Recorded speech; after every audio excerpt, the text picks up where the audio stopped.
اعوذ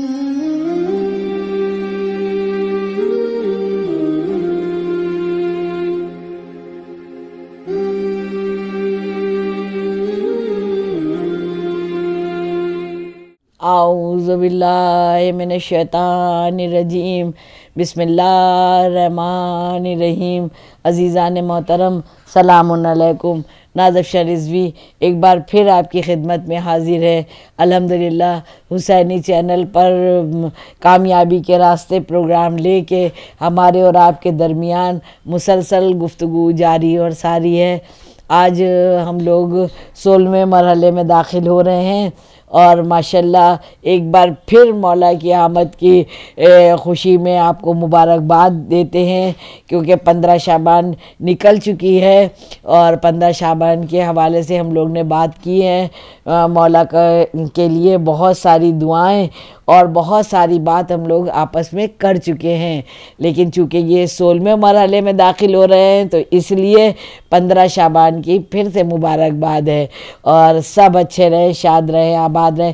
کیونکہ پتہ ہے نا، آپ لوگ سوچتے ہوں گے یہ کتنی دعائیں دیتی ہیں، شروع میں بھی کبھی کبھی دے دیتی ہیں، بعد میں بھی دعائیں کرواتی ہیں۔ ایسا ہے نا کہ کرونا کے بعد سے دیکھا جائے تو حالات ہر وقت کروٹ بدل رہے ہیں، ہے نا۔ تو میں کاؤنسلنگ چونکہ کرتی ہوں، آپ لوگ کو پتہ ہے، تو جس طرح سے میرے پاس فون آتے ہیں، لوگ پریشان ہیں، فزیکلی، مینٹلی، فائنینشلی، تمام طرح کی پریشانیوں میں مبتلا ہیں، ہے کہ نہیں۔ مولا جو سب شاد اور آباد رہے، جو خوشحال ہیں، ان کے لیے واقعی بہت ان کو ہر وقت شکرانہ ادا کرنا چاہیے اللہ کا۔ 2 رکعت شکرانے کی نماز پڑھنا چاہیے، ایک تسبیح تو شکرانے کی ضرور پڑھنا چاہیے ان سب کو۔ لیکن زمانے میں بہت پریشانیاں ہیں، تو اس لیے میں دعا ضرور دیتی ہوں، دعا کرتی ہوں، کیونکہ دعا ایک ایسا ہتھیار ہے، آپ یقین جانیے، بارہا آپ کے بھی ذہن میں آ چکا ہوگا، جہاں کچھ کام نہیں آتا ہے، بہت بڑا رسوخ کام نہیں آتا ہے، بڑی دولت کام نہیں آتی، بڑا سرمایہ کام نہیں آتا ہے، وہاں دعا کام آتی ہے۔ کیونکہ ابھی زندہ ایک مثال کہ دیکھیے، جو زلزلے آئے، کیسے لوگ اس میں سے کتنے دن بعد بھی زندہ اور سلامت بھی نکلے۔ یہاں لکھنؤ میں ہم لوگ ہیں، لکھنؤ میں بھی ایک پوری بلڈنگ بالکل زمین دوز ہو گئی۔ آپ سوچ نہیں سکتے ہیں کہ ایسی جگہ پر لوہا لنگڑ، میں اگر کہوں بلڈوزر بھی کھڑا ہو تو شاید وہ بھی بچ نہیں سکتا تھا، ہے نا۔ لیکن بہت سی زندگیاں ہیں کہ جو بچیں وہاں پر بھی۔ تو دعا وہ ہے کہ ہم کو کام ایسا کرنا چاہیے، ایسا دل سے کرنا چاہیے، ایسے سچے دل سے کرنا چاہیے۔ اس میں پھر ذات رات یہ سب نہیں دیکھنا ہے، کوئی ہندو ہو، مسلمان ہو، سنی ہو، شیعہ ہو، سکھ ہو، پنجابی ہو، کرسچن ہو، کوئی بھی ہو، اشرف المخلوقات ہیں سب۔ ہمیں جو بھی وطن کی محبت بھی تو اسلام میں کتنی اہمیت دی گئی ہے نا۔ تو ہم کو بس یہ کرنا ہے کہ جو بہتر سے بہتر ہو سکے ہم وہ کریں۔ جب ہم بہتر سے بہتر ہم کرتے رہیں گے تو پتہ ہے آپ کو، خدا نہ کرے، خدا نہ خواستہ، زندگی میں کبھی وقت بدتر سے بدتر ہمارے پاس آ جاتا ہے، اس وقت یہ دعاؤں کا سیلاب ہماری طرف آتا ہے۔ جو برے وقت پر ہم دوسرے کے کام آئے تھے، جو ہم نے دوسرے کی مدد کی تھی، تو اس نے دعا دی تھی، پروردگار عالم جو ہے وہ پھر ہماری مدد کرتا ہے جب ہمارا کوئی مونس و مددگار نہیں ہوتا ہے۔ مال و دولت بھی اس میں کام نہیں کرتی ہے جہاں پر دعائیں کام کرتی۔ اس لیے دعاؤں کی بڑی اہمیت ہے۔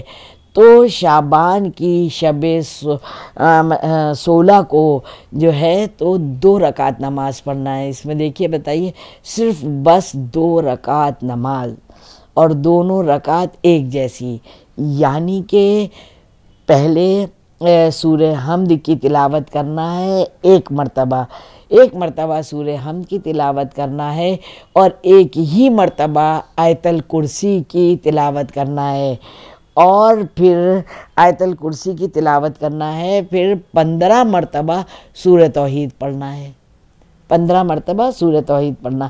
اس طرح سے شب 16 کو 1 رکعت نماز ہم نے مکمل کر دی، اور اس کے بعد بالکل ٹھیک اسی طرح سے دوسری نماز کو بھی مکمل کیا۔ جب یہ دونوں نمازوں کو پڑھا اور پوری نماز کو مکمل کر دیا، پوری نماز کو ختم کرنے کے بعد تسبیح فاطمۃ الزہرا صلوات اللہ علیہا ضرور پڑھیے۔ اور یہیں پر ایک بات میں بتا دینا چاہتی ہوں کہ جو 5 وقت کے ہم لوگ نماز پڑھتے ہیں نا، اس کے بعد بھی آیت الکرسی، دیکھیے یہ بات اس لیے یاد آ گئی کیونکہ یہاں پر 1 مرتبہ آیت الکرسی کی تلاوت کرنا کہا ہے۔ آیت الکرسی کی اتنی اہمیت ہے کہ بیان سے باہر ہے۔ داون وقت میں اتنی گنجائش نہیں ہوتی کہ ہر بات کو بہت ڈیٹیل سے کیا جا سکے، لیکن ہاں ہر نماز کے بعد اگر کوئی آیت الکرسی پڑھتا ہے تو بہت ہی فضیلت تاریخ میں ملتی ہے، روایات میں تمام ساری احادیث اس کے ذیل میں ملتی ہے۔ تو اور یہاں تک کہ ملتا ہے کہ جو صادقین ہیں، پتہ ہے جو سچے ہیں وہی پڑھ سکتے ہیں، ورنہ نماز ختم ہوئی چاہے کہ بھی پڑھ نہیں سکتا ہے۔ آج یہ ہو گیا بھول گئے، آج وہ ہو گیا بھول گئے، دوسری شروع کر دی، لوگ کھڑے ہو گئے، لوگ ختم کر دی، تمام طرح کی بات ہوگی۔ تو مجھے تو لگتا ہے کہ یہ ایک اچھا ٹیسٹر ہے اپنے لیے بھی، کہ اگر ہم ہر نماز کے بعد آیت الکرسی پڑھ پا رہے ہیں تو سمجھ لیجئے سارا دن ہم نے سچائی سے کام لیا ہے، اور اگر ہم نماز کے بعد آیت الکرسی پڑھنا بھول گئے تو ہمیں اپنے کو چیک کرنا ہے، اس کے مطلب کہیں نہ کہیں ہم سے گڑبڑی ہوئی ہے نا۔ تو آیت الکرسی ضرور پڑھے۔ اور ایک اور فضیلت آیت الکرسی کی وہ بھی میں بتاتی چلوں کہ سوتے وقت جو آیت الکرسی پڑھتا ہے اس کو موذی مرض، آج کل کتنی موتیں ہو رہی ہیں بڑے بڑے مرض سے، وہ موذی مرض اس کو پریشان نہیں کر سکتے ہیں، یعنی کہ نہیں ہوتے ہیں۔ اور خاص کر کے فالج کا اثر ہوتا ہے نا، انسان سب کی یہی دعا رہتی ہے کہ مولا ہم کسی کے مجبور محتاج نہ ہوں، اور فالج میں سب سے پہلا کام تو یہ ہوتا ہے کہ پورا باڈی پر، اپنے جسم پر ہی اٹیک ہوتا ہے تو دوسروں پر منحصر انسان ہو جاتا ہے۔ اگر سوتے ٹائم آیت الکرسی پڑھیں تو انشاءاللہ پھر فالج کا اثر نہیں ہوتا ہے۔ تو یہ چیزیں ہیں، تو بس شب 16 کو 2 رکعت نماز پڑھنا ہے، بالکل آسان طرح سے، بڑی فضیلتیں لکھی ہیں، 1000 گنا ثواب لکھا ہے، اور تمام قصر 1000 قصر اس کو ملیں گے انشاءاللہ۔ اور جو شعبان کے مہینے میں، دیکھیں میں نے شعبان کے مہینے کے روزے کی بڑی اہمیت بتائی، ایک روزے کی بھی بڑی اہمیت ہے، پھر اگر کوئی 3 روزہ رکھتا ہے 3 تو اس کی بھی بڑی اہمیت ہے، یہ پچھلے سارے ایپیسوڈ میں بتا چکی ہوں۔ تو اگر اب تک نہ رکھے ہوں تو پلیز للہ کوشش کریے کہ ابھی پھر بھی موسم اتنا گرم نہیں ہے، کوشش کریے کہ ضرور رکھ لیجئے انشاءاللہ۔ شعبان کے روزوں کی بہت فضیلت ہے، 15 شعبان کے روزے کی تو بڑی فضیلت ہے ہی ہے، وہ بھی میں نے بتایا ہے۔ تو اگر جنہوں نے نہیں رکھا ہے جمعرات جمعے میں رکھ لیں، آگے جب آخر ہونے لگے 3 روزے وہاں پر رکھ لیں، کم سے کم 5-7 روزے تو رکھ ہی لینا چاہیے۔ تو اس کی بھی بڑی فضیلت ہے، سب کو مولا کی ضمانت میں دیا، سب شاد اور آباد رہیں انشاءاللہ۔ قرآن مجید کی تلاوت اگر ہم کریں گے تو آقا بہجت فرماتے ہیں کہ سورہ انعام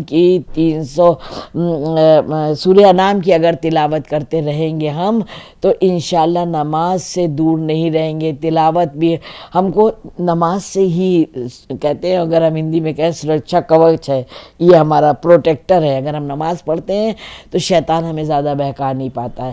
بہت سارے نیک کام ایسے ہیں چھوٹے چھوٹے جو ہم چاہ کے بھی نہیں کر پاتے، لیکن اگر ہم نماز پڑھنے لگتے ہیں اور تلاوت قرآن مجید کرنے لگتے ہیں، پڑھنے لگتے ہیں، تو ماشاءاللہ بہت سے عمل اور اعمال اپنے آپ کرتے چلے جاتے ہیں۔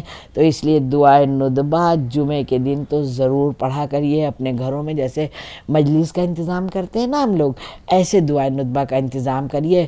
10-20 ہوں، 150 ہوں، 1500 ہوں، جتنے بھی ہوں، جتنی جس کی استطاعت ہے، فرش بچھائیے احترام میں، جو جس کے پاس نظر کر رکھیے، دعائے ندبہ ضرور کریے، پھر ہم لوگ کو ندبہ کرنے کی ضرورت یعنی کہ رونے کی ضرورت نہیں پڑے گی، کیونکہ ہم ہر وقت مولا کو یاد رکھیں گے تو وہ کیسے ہم کو بھول سکتے ہیں نا۔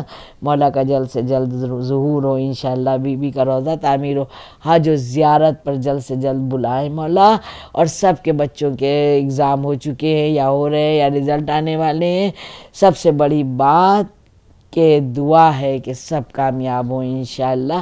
آپ بھی نازف شاہ رضوی کو اور ان کے بچوں کو دعا میں یاد رکھیے گا۔ والسلام۔